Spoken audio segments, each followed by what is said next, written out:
Tersangka pembunuhan calon Kades di Ogan Ilir rencanakan sejak 3 minggu. Polisi memaparkan tersangka pembunuhan calon kepala desa di Betung 2 Ogan Ilir pada 20 Juli lalu.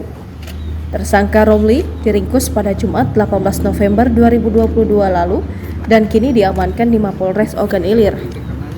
Kepada polisi, tersangka mengaku telah merencanakan pembunuhan sejak 3 minggu sebelumnya. Tersangka mengaku membeli senjata api dari seseorang dan menyiapkan parang untuk menghabisi korban bernama Arpani.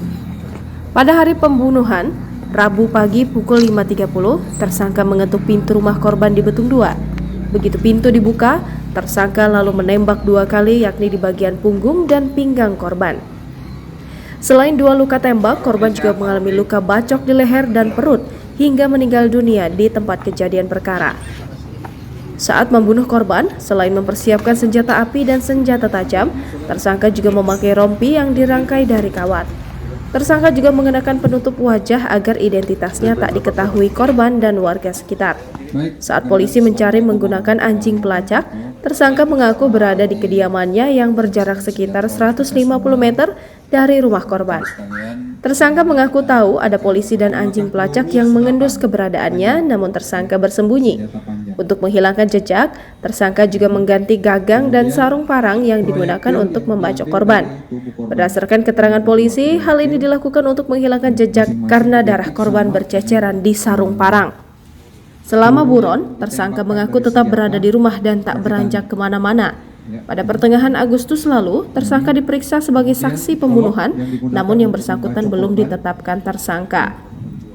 Setelah melakukan penyelidikan dan meminta keterangan saksi-saksi serta petunjuk yang mengarah pada tersangka, yang bersangkutan akhirnya diringkus saat berada tak jauh dari kediamannya. Kapolres Ogan Ilir AKBP Andi Baso Rahman mengatakan, sebelum dibekuk petugas, tersangka sempat membuat barang bukti senjata api.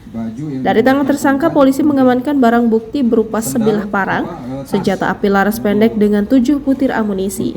Barang bukti lainnya berupa penutup wajah, rompi kawat, hingga pakaian tersangka juga diamankan. Ada ini 8 cadangan. Ada di dalam tas cadangannya 4, yang ini ada 4, ada 7 di sini. Yang ditembakkan 2. Ya. Kemudian rekan-rekan juga perlu ketahui bahwa dari pengakuan yang sudah kami dari hasil lidik ini sudah disampaikan bahwa yang bersangkutan memang pelakunya. Memang pada saat dilakukan reaksi pembunuhan itu, korban ini sempat berteriak bukan aku. Kemudian dari pihak tersangka juga mengakui bahwa bukan aku Li, namanya Romli. Jadi di situ sudah jelas bahwa sudah lama sudah kita curigai sebenarnya yang bersangkutan ini, cuma kita mengumpulkan bukti-bukti dulu. Jangan lupa subscribe, share, komen, dan like ya.